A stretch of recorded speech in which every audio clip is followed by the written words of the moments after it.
Mga ka-K5, arestado ang isa ka lalaki nga ginakabig most wanted person sa ginpatigayon nga manhunt operation sang kapulisan sa Barangay Poblacion Sur, Balasan, Iloilo, pasado las 8 sang gabi, Hulyo 14. Ang superpower sa Mighty C, lakas tensya, matalinaw, Mighty C.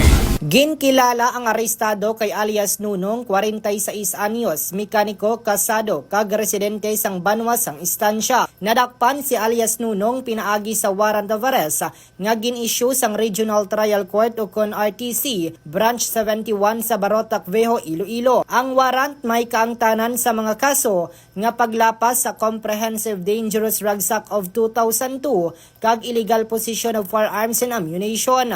Samtang wala naman sang piyansa nga ginrekomendar ang korte para sa iya temporaryo nga kahilwayan. Sa karon mga ka-K5, si alias Nunong ang priso sa kustodiya sang Balasan Municipal Police Station para sa nagkaigo nga disposisyon. Balita nagikan sa 5th Distrito, ini si ka-K5 Reggie Plazuela de Mayo para sa Kampiyon nga Balita, Serbisyo Publiko kag Kalingawan sa 5th Distrito K5 News sa FM. Mas kinis kag mas healthy na ang skin ko. Salamat sa DTX Beauty Soap.